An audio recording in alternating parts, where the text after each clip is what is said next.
నిర్గమకాండం 30 చూస్తే మోషే కొండ దిగుట త్రోవ చేశాడు. వీళ్ళందరూ వచ్చి ఆ మోషే అనేవాడు ఏమన్నా మాకు తెలియదు, మా ముందర నడుచుకో ఒక దేవత కావాలి. అప్పుడు ఏం చేశాడు అహరోను, మీ భార్యలకును మీ కుమారులకును మీ కుమార్తెలకు చెవులలో ఉన్న బంగారపు పోగులను తీసి నా యుద్ధకు తిండి. ఎక్కడవి? ఇంట్లో దాచిపెట్టినవి కాదు. ఎక్కడవి? వారి చెవులకు, అనగా ఆల్రెడీ వారు ధరించుకొని ఉన్న బంగారు ఆభరణాలు. దాచిపెట్టిన డబ్బు కాదు ఇది, దాచిపెట్టిన ధనం కాదు ఇది, వారు అలంకరించుకున్న ఆభరణాలు. వాటితో అహరోను పొగరుతో రూపము ఏర్పరిచి ఒక చెక్కబడిన ప్రతిమ దూడను చేశాడు. తర్వాత ప్రజలందరూ కూడి ఆ దూడకు పేరు పెట్టారు. ఏమని? యెహోవా, నిన్ను ఐగుప్తు తెచ్చిన యెహోవా ఇదే అని చెప్పారు. చూడండి 4వ వచనం, అతడు వారి యొద్దకు వాటిని తీసుకొని పొగరుతో రూపము ఏర్పరచి దానిని పోత పోసిన దూడగా చేశారు. అప్పుడు వారు, ఓ ఇశ్రాయేలు, ఐగుప్తు దేశముల నుండి నేను రప్పించిన నీ దేవుడు ఇదే. ఎవరు దేవుడు? ఎవరంట వారికి దేవుడు? ఆ పోత పోసిన విగ్రహం. ఒక పైన దేవుడు ఆజ్ఞిస్తున్నాడు, ధర్మశాస్త్రం ఇస్తున్నాడు, నేను తప్ప ఎవరు ఉండకూడదు, ఏ విగ్రహం చేయకూడదు చెప్తూ ఉంటే క్రింద ఆల్రెడీ జరిగిపోతూ ఉంది. అంతేకాదు అహరోను అంటాడు, మరియు అహరోను ఒక బలిపీఠం కట్టించాడు. రేపు యెహోవాకు పండుగ. రేపు యెహోవాకు పండుగ. పండుగ అంటే ఏం చేయాలి? మనం ఏం చేస్తాం పండుగ? చెప్పండి. పండుగ అంటే ఏం చేయాలి? ఎందుకంటే అనేక మంది పండుగలు ఎందుకు వ్యతిరేకిస్తారు అంటే, పండుగలో చేయవలసిన వాటికి చేయకుండా వ్యర్థమనేవి మనకు ఎక్కువ. క్రిస్మస్ ఉందనుకోండి, ఆ క్రిస్మస్ దినాన్ని ఏం చేయాలి? మనం ప్రభువుని స్తుతించాలి, ఆయన కృతజ్ఞతలు చెల్లించాలి. ప్రభువా, నా కోసం వచ్చావు, నువ్వు పుట్టినరోజు జ్ఞాపకం చేసుకొని ఆయనకు ప్రథమ స్థానం ఇవ్వాలి. మనం ఏం చేస్తాం? 1 గంట 2 గంటల మంది మన పనులన్నీ కూడా నెల నుంచే. ఆ నెల రోజుల్లో ఎక్కడ ప్రభు కనిపిస్తాడా మన పండుగల్లో? నీ భోజనాల్లోనో, నీ పిండి వంటల్లో, నీ బట్టల్లోనో ప్రభు కనిపిస్తాడా? లేదు కదా. అలాగే వీరు కూడా పండుగ అని చెప్పి ఏం చేస్తారంటే, తింటకు లేచారు, త్రాగుటకు లేచారు, ఆ తర్వాత ఆడుటకు లేచారు. తిరుట, త్రాగుట, ఆడుట. దేవుని కోపం మండింది, రగులుకుంది. ఆయన అంటున్నాడు, నీ ప్రజలు చెడిపోయారు. వారు తమ త్వరగా తొలగిపోయాయి, తమ కొరకు పోత దూరం చేసుకున్నారు. దానికి సాగిలపడి ఏమంటున్నారంట? ఓ ఇశ్రాయేలు, ఐగుప్తు దేశం నుంచి రప్పించిన దేవుడు ఇదని చెప్పుకున్నారు. కాబట్టి నేను ఈ ప్రజలను చూచున్నాను, ఇదిగో వారు లోబడనొల్లని ప్రజలు. గత వారం చూసాం, బలి కోసం బ్రతిమలాడాడు, అహరోను కోసం కూడా బ్రతిమలాడాడు. దేవుడు తన కోపాగ్ని చల్లార్చుకున్నాడు. ఇప్పుడు చూద్దాం, చూడండి. ఇదే అధ్యాయము 22వ వచనానికి వెళితే, అహరోను, నా ఏళ్ళవాడ, నీ కోపము మండనీయకము, ఈ ప్రజలు దుర్మార్గులైన మాట నీ వెరుగుదవు. వారు మాకు ముందు నడుచుటకు ఒక దేవతను చేయము, ఐగుప్తు మొరపించిన ఆ మోషేను వాడు ఏమయ్యాడో మాకు తెలియదన్నారు. అందుకు నేను, ఎవరి యొద్ద బంగారం ఉన్నదో వారు దానిని వడదీసి తిండని చెప్పింది. నేను దాని అగ్నిలో వేయగా ఆ దూడ ఆయనో. ఏం చేశారంట? అగ్నిలో వేయగానే అదంతా దూడైపోయింది. అబద్ధం ఆడుతున్నాడు అహరోను. దేవుడు తెలుసు కదా ఏం జరిగిందో. తర్వాత అంటాడు చూడండి దయతో, అంతేకాదు ప్రజలు విచ్చలవిడిగా తిరుగుట మోషే చూశారు. వారి విరోధులలో వారికి ఎగతాళి కన్నట్లుగా అహరోను విచ్చలవిడిగా తిరుగుట వారిని విడిచిపెట్టాడు. కాబట్టి ఆ దినాన ప్రతివాడు తన పురోగతి చంపడే 3 నెలలు చనిపోతారు. ఆ తదుపరి ప్రార్థన చేస్తాడు. 32వ వచనం ప్రార్థన, చక్కని ప్రార్థన. అయ్యో, నీ వారి పాపమును ఒకవేళ పరిహరించుతావా సరి, లేని ఎడలా నువ్వు రాసిన గ్రంథంలో నుంచి తుడిచివేయమని చెప్పాడు, బతిమాడుకున్నాడు. ప్రభు అంటాడు, ఎవడు నా ఎదుట పాపము చేశాను వాడిని నా గ్రంథంలో నుంచి తుడిచివేయదును. కాబట్టి నీ వెళ్ళి నేనుతో చెప్పిన చోటికి ప్రజలు నడిపించు. ఇదిగో నా దూత నీకు ముందుగా వెళ్ళు, నేను రాను. ఇంకా నేను వచ్చే దినమున వారి పాపమును వారి మీదకి రప్పించిన మోషేతో చెప్పాను. అహరోను కల్పించిన దూడను ప్రజలు చేయించినందుకు యెహోవా వారిని బాధ పెట్టాను. తర్వాత అంటారు 3వ వచనంలో 33:3, మీరు లోబడనొల్లని ప్రజలు గనుక నేను మీతో కూడా రాను. మీరు లోబడనొల్లని ప్రజలు గనుక నేను మీతో కూడా రాను. ఎందుకు? ప్రజలు ఆ దుర్వార్త విని ఒకవేళ త్రోవలు మిమ్మను సంహరించేదనేమో అని మోషేతో అన్నాడు. ప్రజలు వినండి, ఆ దుర్వార్త విని, ఏ దుర్వార్త? వాళ్ళ చెడ్డ వార్త ఏంటి? దేవుడు వారితో రావట్లేదు. ఆ దుర్వార్త విని ఏం చేస్తారు వాళ్ళు? దుఃఖించిరి. ఎవడును తన ఆభరణములను, ఇక్కడ మొట్టమొదట ఆభరణాలు తీసింది ఎక్కడ చెప్పండి? ఎక్కడి నుంచి వచ్చింది ఈ ఆచారం? ఇప్పుడు సంఘాల్లో అలవరుస్తున్నారు గాజులు తీయటం ఎక్కడి నుంచి వచ్చింది? ఇదిగో ఇదే. ఎందుకంటే దుఃఖములో ఉండి చావుంటికి ఎలా పోతావు? పడిచేలు కట్టుకొని ఏమో చేదండా గాజులు వేసుకొని ఉంగరాలు పెట్టుకుని వెళ్తావా? లేదు కదా. దుర్వార్త, దుఃఖములో ఉన్న వారి దగ్గరికి ఎలా వెళ్తావు? అలాగా ఇప్పుడు వీళ్ళు దుఃఖిస్తున్నారు కాబట్టి ఎవడు తన ఆభరణములు ధరించుకోలేదు. అంతే కదా. అదే రాయబడేదే, అది కాదా? అతను చూడండి ఏమంటున్నారు. కాగా యెహోవా మోషేతో ఇట్లనెను, నీవు ఇశ్రాయేలుతో మీరు లోబడని ప్రజలు ఒక్క క్షణము నేను మధ్యకు వచ్చానా నేను రుణం చేస్తాను కనుక మీరేం చేయాలో నాకు తెలియదు.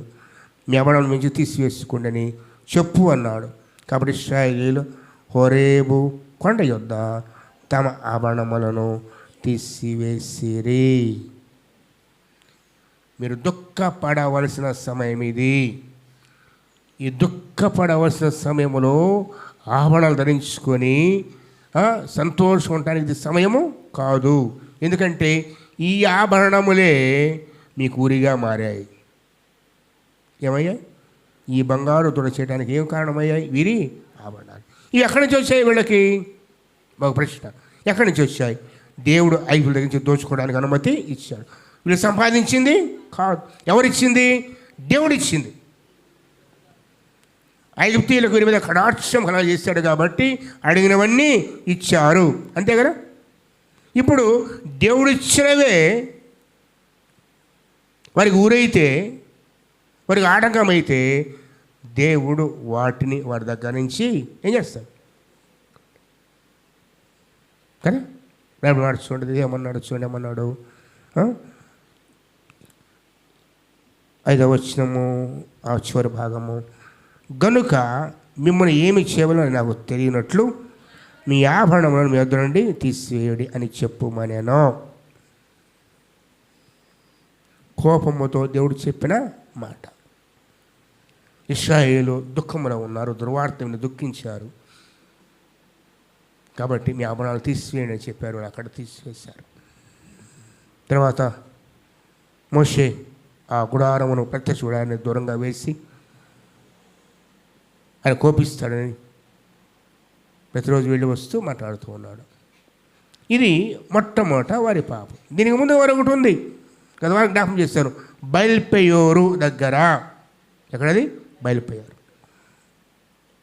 ఎక్కడ చెప్పగలరా? సంఖ్యాకాండం దయతో సంఖ్యాకాండం 25 మొదటి 9 వచనాలు చూద్దాం. ఇశ్రాయేలీయులు కిత్తీములో దిగి ఉండగా ప్రజలు మోయాబు రాండ్రతో వ్యభిచారము చేయసాగిరి. ఆ స్త్రీలు తమ దేవతల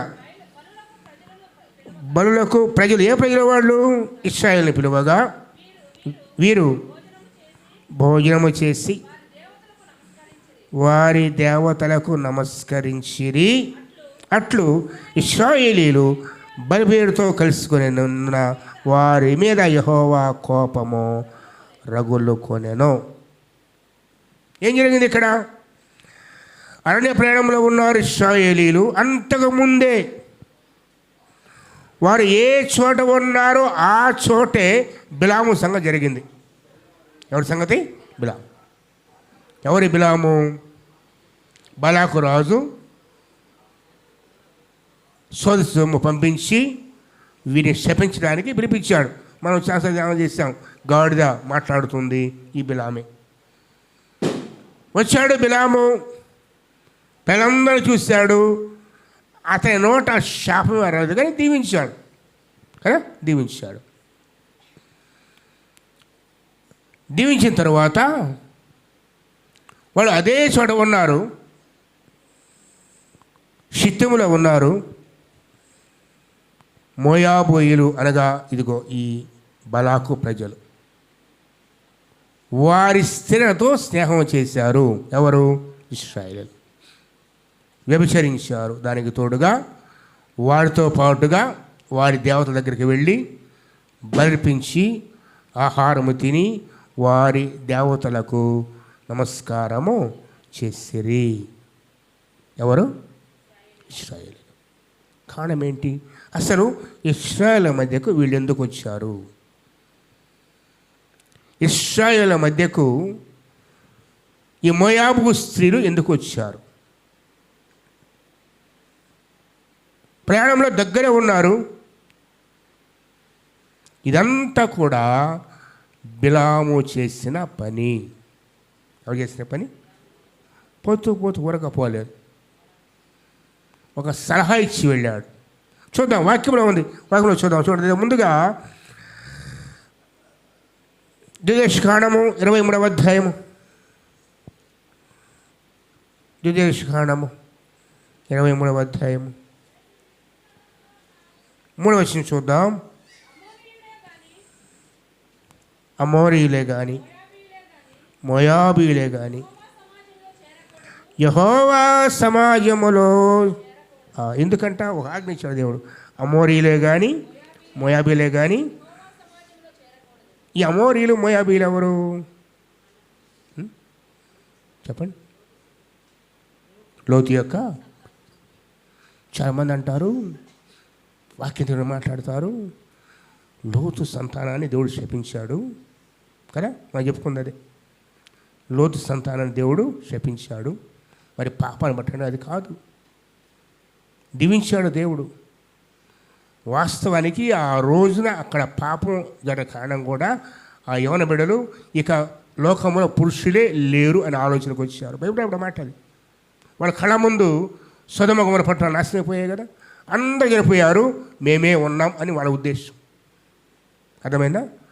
ఇక ఎవ్వరు లేరు. దేవుడు వాళ్ళు అందుకోసం శపించలేదు. ఎందుకు శపించాడంటే ఇక జవాబు చెప్తాడు, చూడండి దయతో చదవండి 3వ వచనం. అమోరీయులే కానీ మోయాబీయులే కానీ యెహోవా సమాజంలో చేరకూడదు, వారిలో 10వ తరం వారైనా చేరకూడదు. ఎందుకు? జవాబు దేవుడు, ఏలయనగా వారు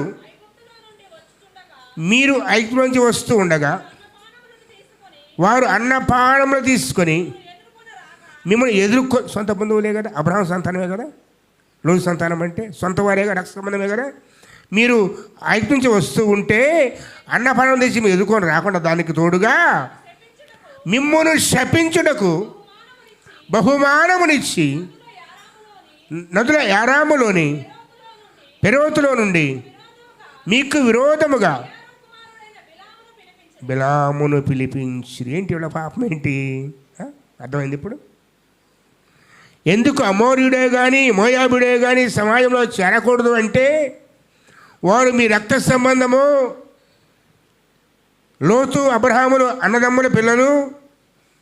మీరు ప్రయాణమే వస్తూ ఉంటే మీకు ఆహారం ఇచ్చి మీ శ్రమలో నీరిచ్చి ఆదుకోవాల్సిన బదులుగా మిమ్మల్ని శపించడానికి డబ్బిచ్చి ఎవరు పిలిపించారు?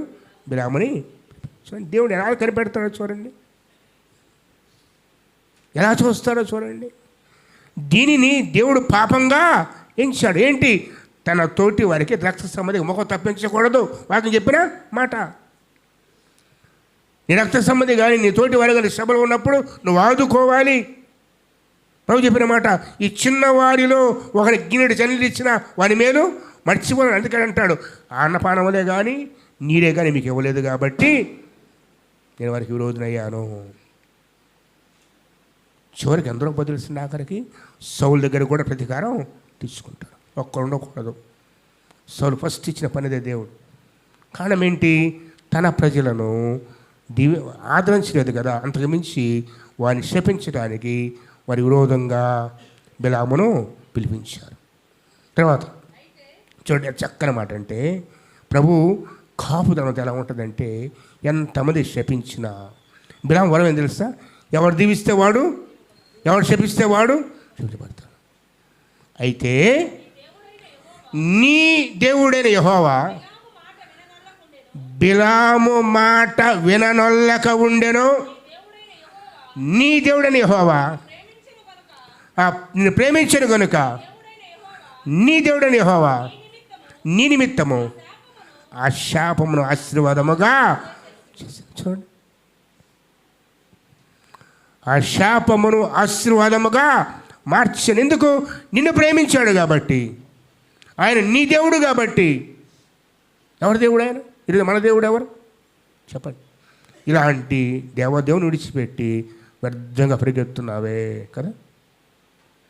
ఎన్నో తరాల తర్వాత ఒక బంధువులు సహాయం చేయలేదని ఆయన కోపగించి, నేను ప్రేమించిన ప్రజలు ఇలా చేసేవే కాబట్టి 10 తరాలకు మీరు వచ్చాము, బంధుత్వాన్ని తెంచేశాడు అంతే కదా. 10 తరాలకు చేరకూడదు అన్నాడు. అంతేకాదు, డబ్బిచ్చి శపించమని తీసుకొస్తే ఆయన మళ్ళీ ప్రేమించి, తన ప్రజలను ప్రేమించి ఆ శాపమును ఆశీర్వాదంగా మార్చాడు.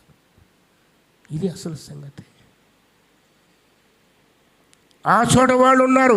ఎక్కడ శాపము ఆశీర్వాదంగా దేవుడు మార్చాడో ఆ చోట ఉంటే దేవుని పట్ల అంత భయభక్తితో ఉండాలి. శాపాన్ని దీవునిగా మార్చే దేవునికి ఎలా లోబడి ఉండాలి, ఎలా ప్రేమించాలి, ఎలా ఆరాధించాలి. బైబిల్లో కష్టమైన మాట తెలుసండి. ఎబ్రీ పత్రికలో ఒక్క పూట కూటి కోసం.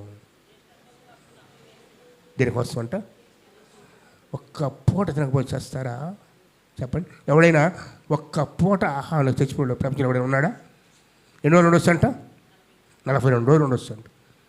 పొట్టి శ్రీరాములు గారు నిరూపించారు. 42 రోజులు అన్నపానాలు లేకుండా ఒక్క పూట. వీళ్ళు కూడా బిలాము పోతూ ఏం చేశాడంటే మళ్ళీ చెప్తాను చూడండి. అయితే వాక్యంలో చూస్తే సంఖ్యాకాండము 31 ఇక్కడ తేటగా దేవుడు చెప్తాడు తెలిసి మాట. ఇది ఈ రహస్యాన్ని ఇక్కడ దేవుడు చెప్తాడు. సంఖ్యాకాండము 31 మొదటి వచ్చిన ప్రభు అంటాడు, మరి యెహోవా మిద్యానీయులు ఇశ్రాయేలుకు హింస ప్రదర్శన చేయండి అని చెప్పిన తర్వాత పంపించి మిద్యాను స్త్రీలను వాళ్ళ చిన్నపిల్లల మొత్తాన్ని చెరపట్టుకొని అందరు నాశనం చేయమంటే వీళ్ళు స్థిరను దాచి ఉంచారు. స్థిరను చిన్నపిల్లలను చూడండి 6వ వచనము. అప్పుడు ఇశ్రాయేలు మిద్యాను స్త్రీలను వారి చిన్న పిల్లలను చెరపట్టుకొని వారి సమస్త 31:9. అప్పుడు ఇశ్రాయేలు మిద్యాను స్త్రీలను వారి చిన్నపిల్లలను చెరపట్టుకొని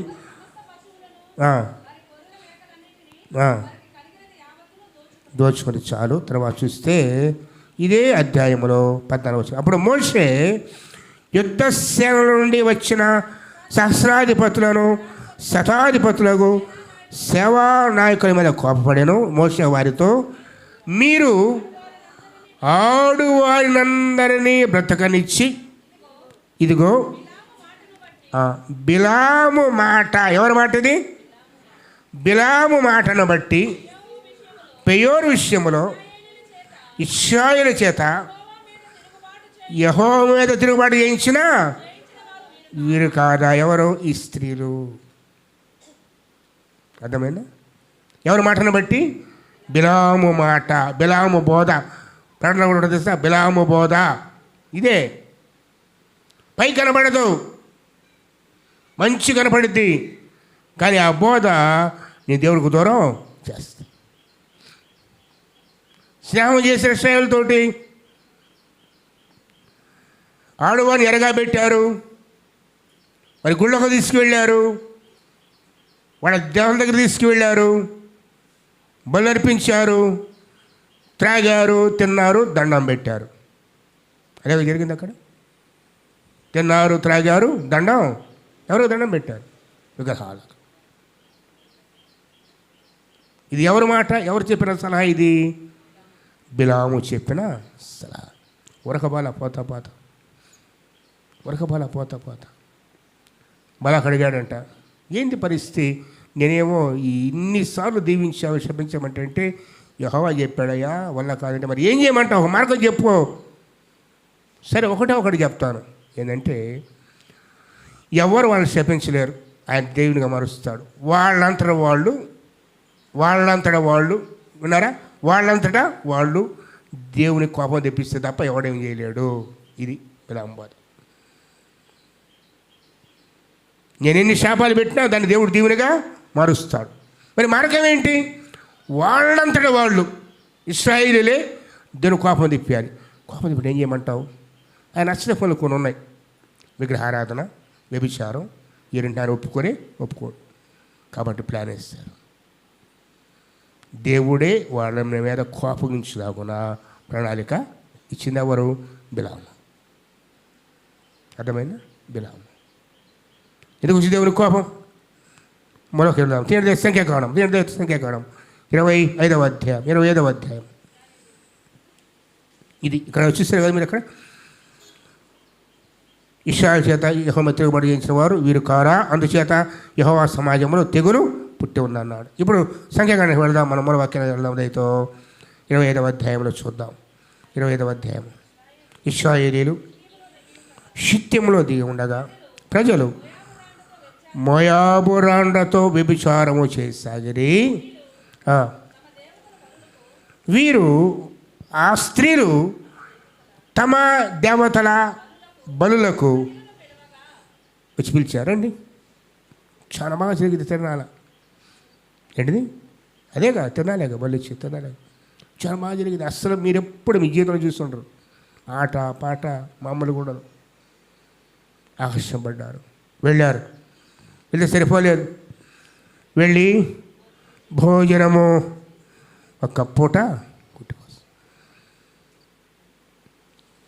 వారితో వ్యభిచరించారు. వాళ్ళ మాయలో పడిపోయారు. వాళ్ళ మాట విన్నారు. వాళ్ళతో పాటు భోజనం చేశారు. ఆ వెంటనే మరలా వీరు భోజనం చేసి వారి దేవతలకు నమస్కరించిరి. ఆ దేవత పేరు బయల్పెయోరు.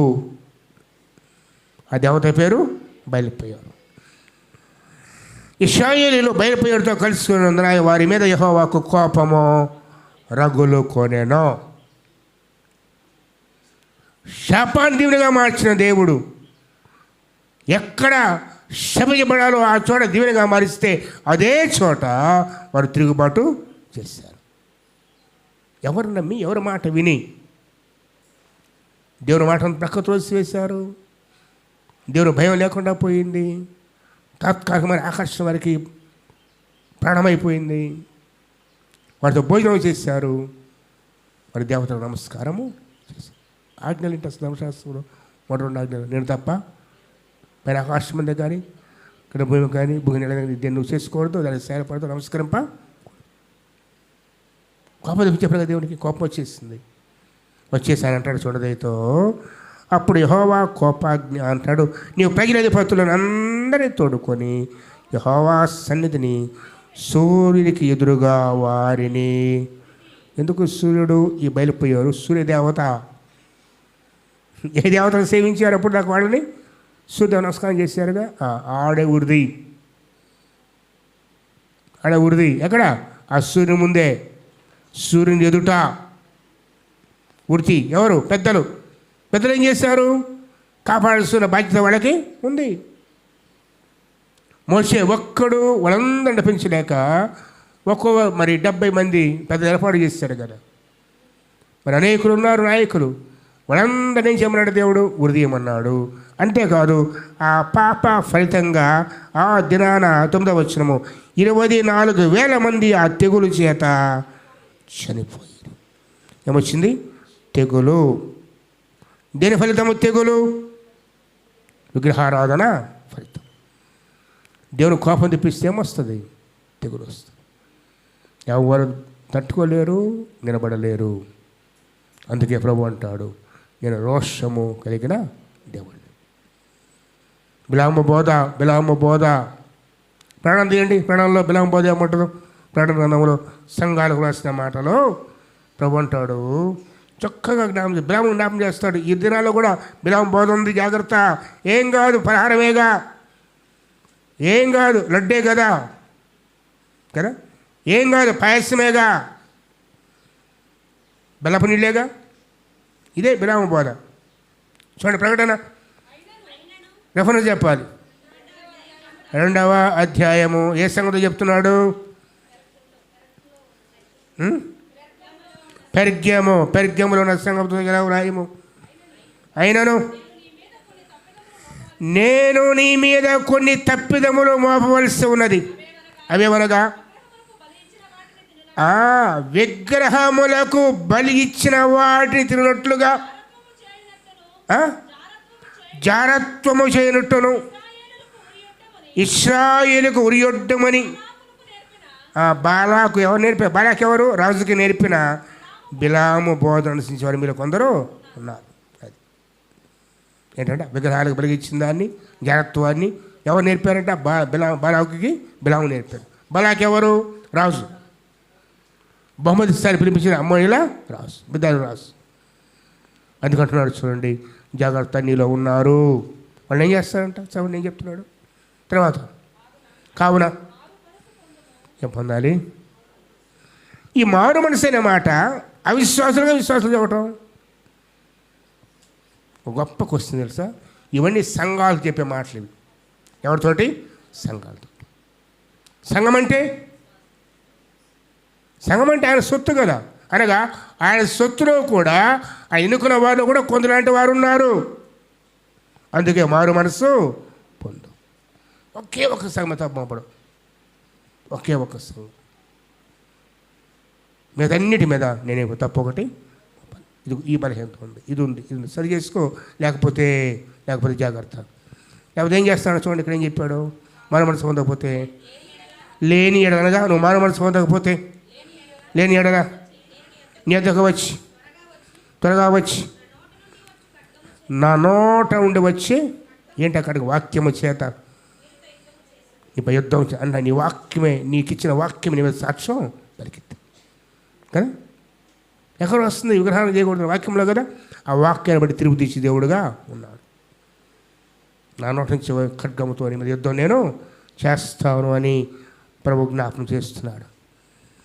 జ్ఞాపకం చేసుకు ఈ రోజున ఎలా ఉన్నాయి మన జీవితాలు, ఎలా ఉన్నాయి? పెరుగున్న సంగతి చెప్తూ ఉన్నాడు. మన జీవితాలు ఎలా ఉన్నాయో గమనించుకోవాలి. బిలాము బోధ, విగ్రహాలు బలిచ్చి తినొచ్చు, జాగ్రత్త చేయొచ్చు. ఏం దండం పెడితేమైంది? ఆఖరికి దేశకాండము సంకలనం చదువుతుంటే భయమేస్తాయి. మీ పాళెములో ఏ విగ్రహం కూడా పెట్టుకోకూడదు, కట్టకూడదు, వడవి చూడకూడదు, వాడి జోలికి పోకూడదు. అంత చెడగా భయపడాలి ప్రజలు, దేవుడు భయం ఉండాలని చెప్తూ ఉంటే మన గ్రామంలో ఎన్ని లేచాయో కదా. మసీదులు ఉన్నాయి తెలుసా? పల్లెల్లో మసీదులు ఉన్నాయి, దర్గాలు ఉన్నాయి, గుళ్ళు ఉన్నాయి, లేవా? క్రైస్తవ పాలెవరు అదే అంటారు. ఇది క్రైస్తవ పాలెం ఎవరు చెప్పాడు? SC colony.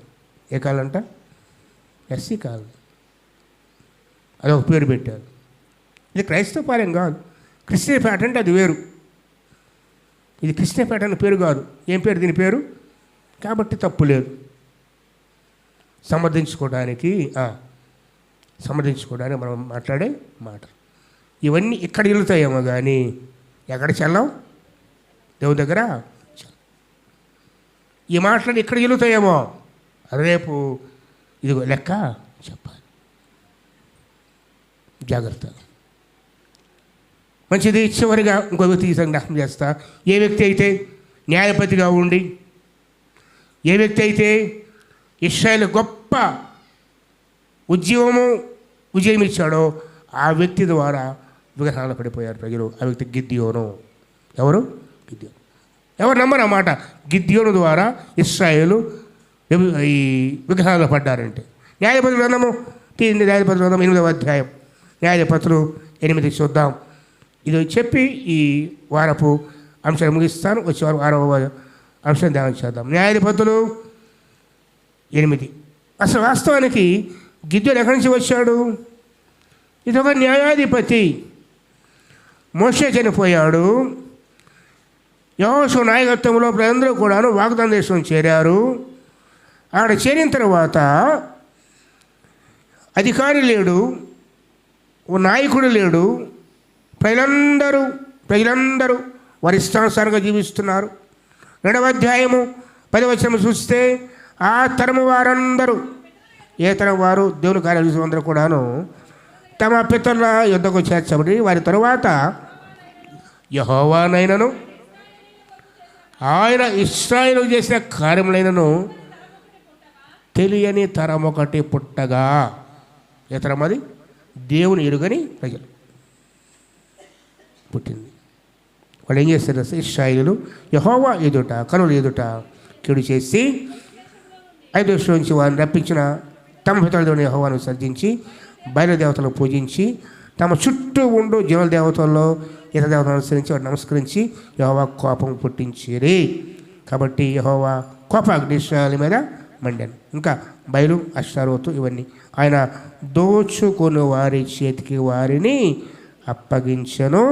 చివరి మాట చూస్తే వారు పోయిన ప్రతి స్థలమున వారికి బాధ కలుగు చేయటకు యెహోవా వారికి శత్రువైన కనుక వారి మిక్కిలికి ఇబ్బంది కలిగిన. ఇలాంటి స్థితిలో వారు దేవునికి మొక్కున్నారు, ప్రార్థన చేస్తారు, అడుగుతూ ఉన్నారు. అలా అడుగుతూ ఉంటే దేవుడు ఆయా సమయాల్లో వారి కోసమై వారిని విడిపించడానికి న్యాయాధిపతులను పుట్టిస్తూ వచ్చారు. న్యాయాధిపతులు మొట్టమొదటి న్యాయాధిపతి ఎవరు తెలుసా? కాలేబు యొక్క అల్లుడు ఒత్నీయేలు కదా, కనజ కుమారుడైన ఒత్నీయేలు మొట్టమొదటి న్యాయాధిపతి. ఇక ఆ తర్వాత వరుసగా ఈ న్యాయబృందంలోనే 13 మంది న్యాయపతులు ఉంటారు. వారిలో ఓ ప్రత్యేకమైన వ్యక్తి గిద్యోను.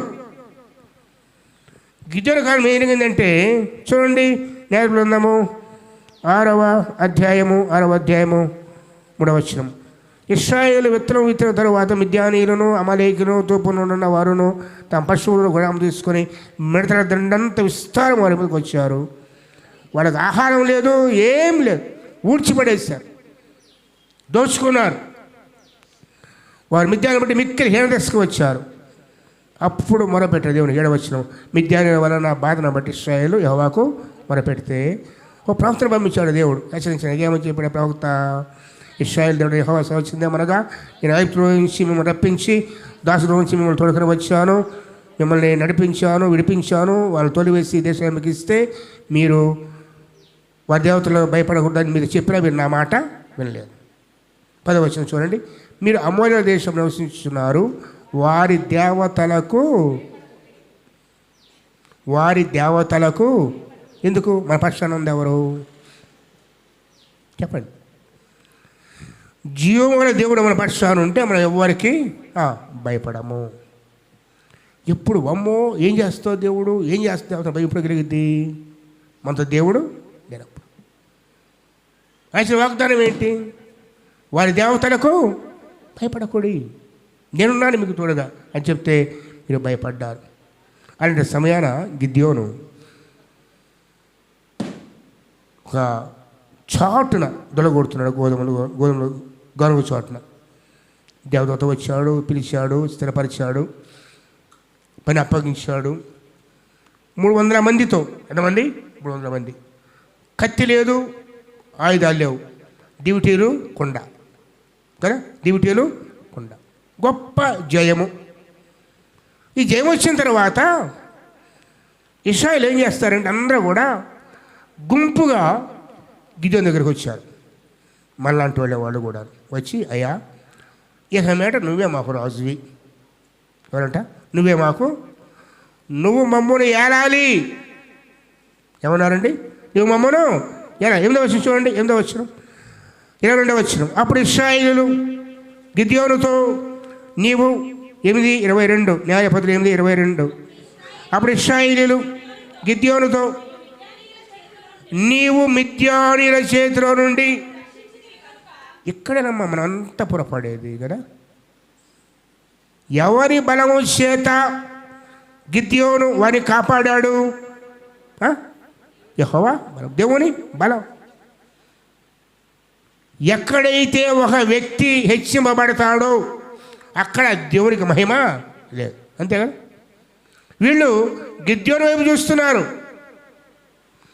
వాస్తవానికి పిరికివాడుగా గారుగా చాటున దాక్కున్న వ్యక్తిని పిలిచి ధైర్యపరిచి సూచన ఇచ్చి తోడుగా ఉండి నడిపించిన దేవుని వదిలిపెట్టి ఇశ్రాయేలందరూ కూడా గిద్యోను దగ్గరకు వచ్చి, అయ్యా నువ్వు నడిపించావు కాబట్టి నీవును నీ కుమారుడును నీ కుమారుడు మమ్మను ఏలాలి. ఏం చెప్తున్నారండి? నీవును నీ కుమారుడు నీ కుమారుని అంటే తరతరాలుగా నువ్వు మాకు రాజుగా ఉండు, న్యాయపతిగా ఉండు. వాస్తవానికి న్యాయపతి ఎన్నుకునేది ఎవరు? దేవుడు, అంతే కదా. న్యాయపతి ఎన్నుకునేది ఎవరు? ఆయా సమయాల్లో ఒక్కొక్క లేపుకున్నాడు, బలపరిచి కార్యం చేశాడు. వీళ్ళు అంటారు, నువ్వు మనం నిర్మించావు కాబట్టి నువ్వు మాకు అధిపతిగా ఉండాలి. నువ్వు మాత్రమే కాదు, నువ్వు నీ తర్వాత నీ కుమారుడు ఆ కొడుకు పెట్టుకోండి, ఆ తర్వాత వాడి కుమారుడు మమ్మల్ని ఏలాలి అంటే అంటాడు. వెంటనే చక్రవర్తి తెలుసు. అందుకు గిద్యోను, నేను మిమ్మల్ని ఏలను, నా కుమారుడు కూడా మిమ్మల్ని ఏలరాదు, యెహోవా మిమ్మును. ఎంత చక్కని సాక్ష్యం కదా. ఏడు మాట ఎవరు చెప్తారా?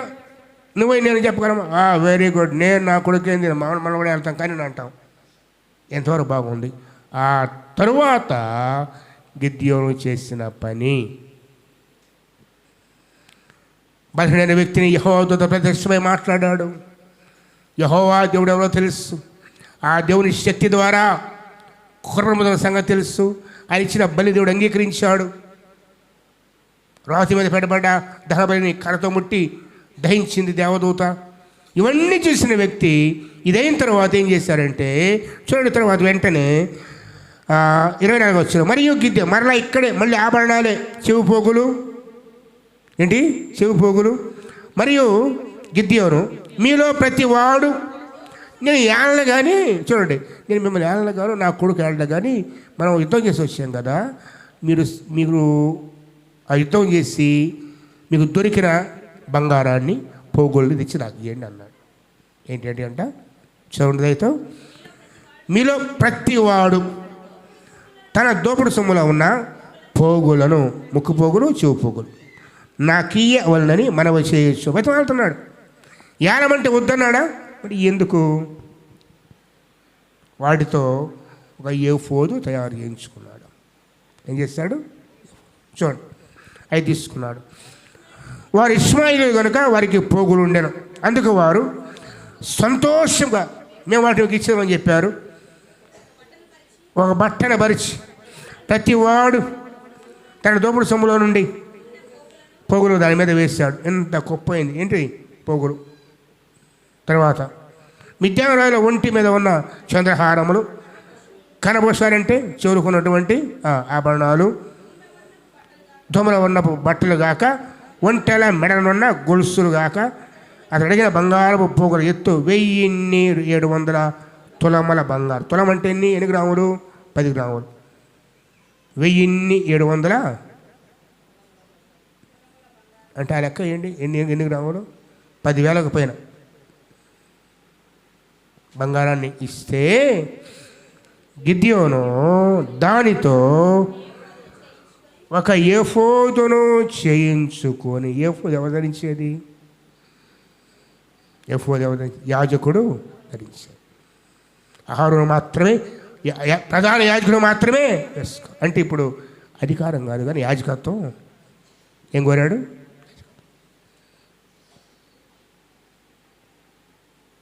చూడండి ఎక్కడ తప్పాడు, చూడండి ఎక్కడ తప్పాడు చూడండి. నేను ఏలను, నా కొడుకు ఏలడు, నా మనవడు ఏడో చెప్పిన వాడు ఇప్పుడు ఏం చేయించుకున్నాడు? ఏఫోదు. ఎంత తప్పు చేశాడు కదా. అంతేకాదు అది చేయించుకొని చూడండి ఏం చేస్తాడు, ఏఫోదును చేయించాను, తన పట్టణంలో కావున ఇశ్రాయేలందరూ అక్కడికి పోయి దాన్ని అనుసరించి, దేని ఏఫోదు అనుసరించి వ్యభిచారులైరి.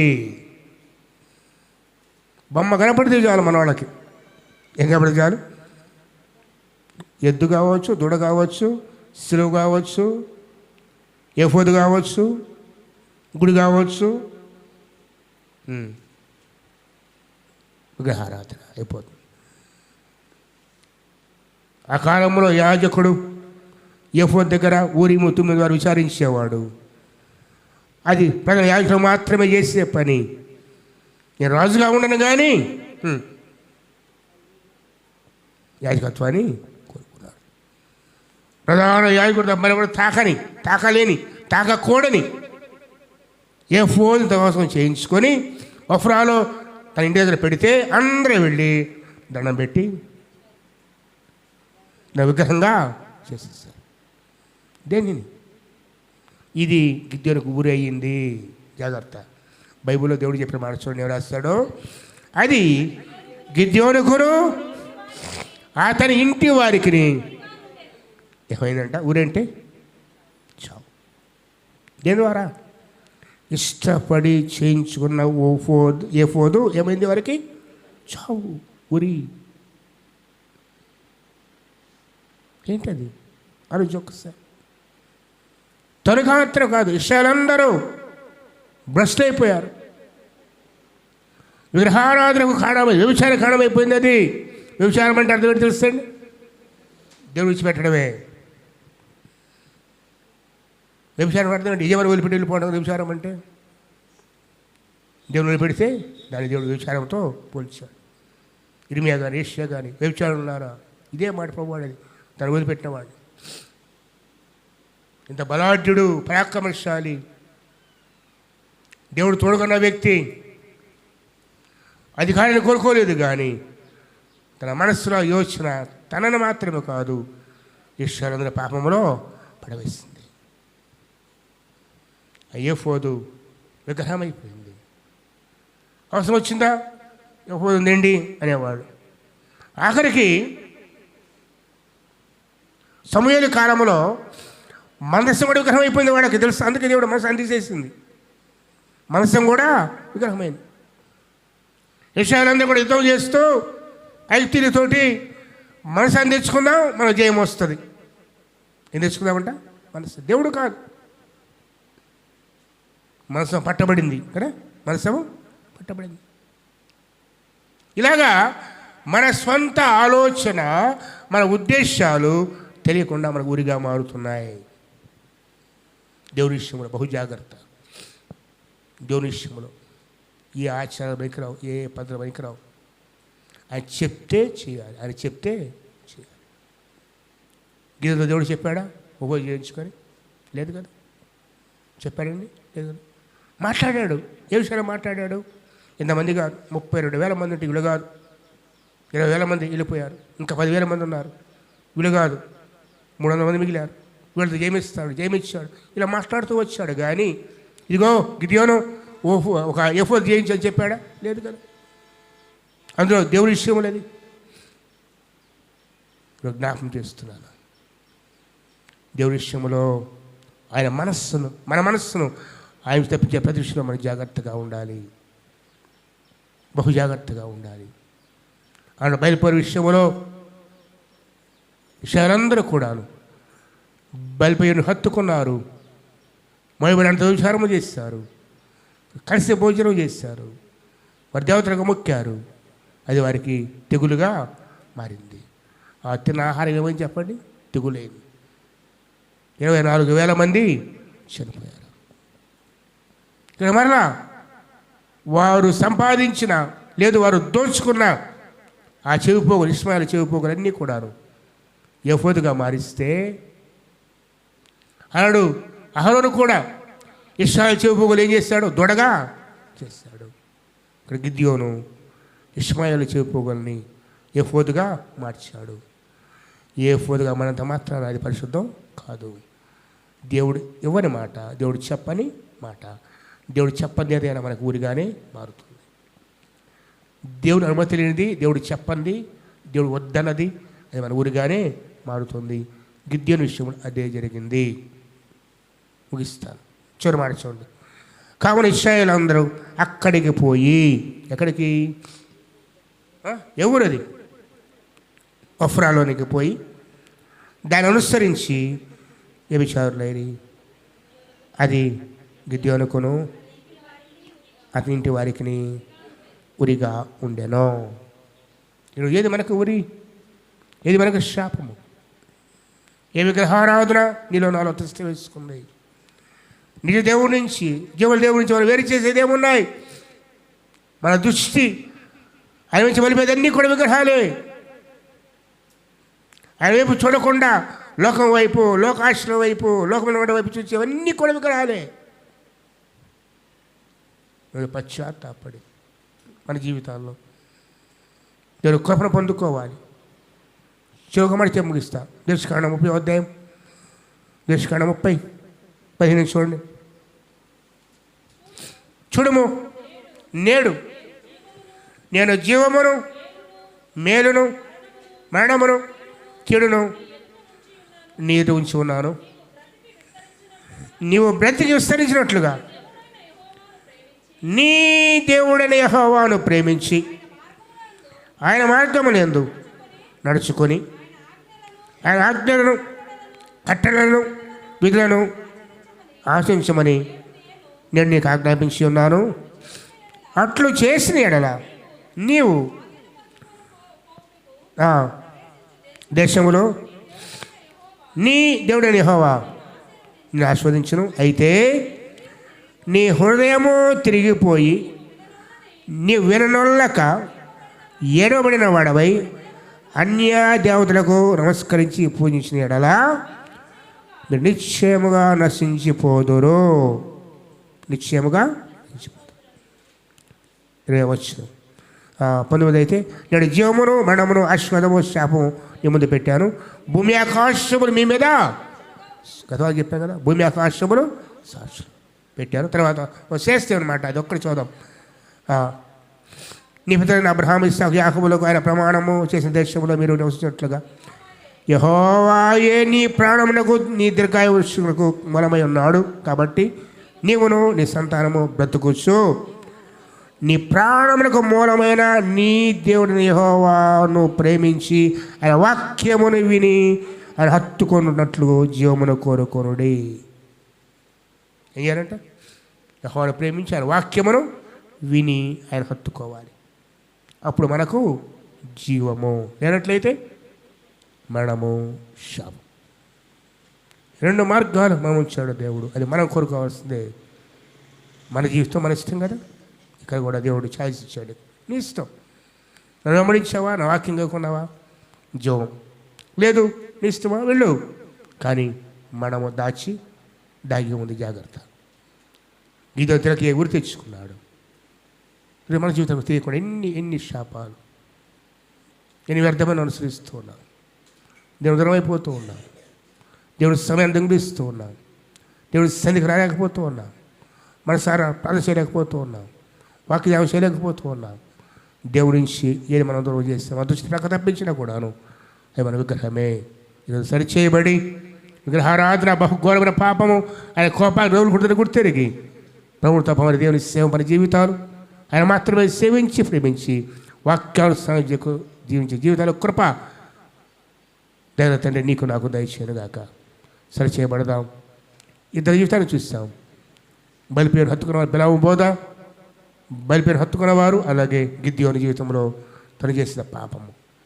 అటువంటి జీవితంలో లేకుండా పరిశుద్ధపరచబడి పశ్చాత్తాపడి విడిచిపెట్టి ఆయన దృష్టిలో జీవిద్దాం. ప్రార్థించుకున్న తలచడైతో తలచుకుని ప్రార్థన చేయండి. ప్రభు కొరకు చదివచ్చే వారము 6వ అంశం ధ్యానం చేద్దాం. 6వ అంశం ఏంటి చూడండి, చెప్పండి. 6వ అంశం రాసుకున్నారు కదా.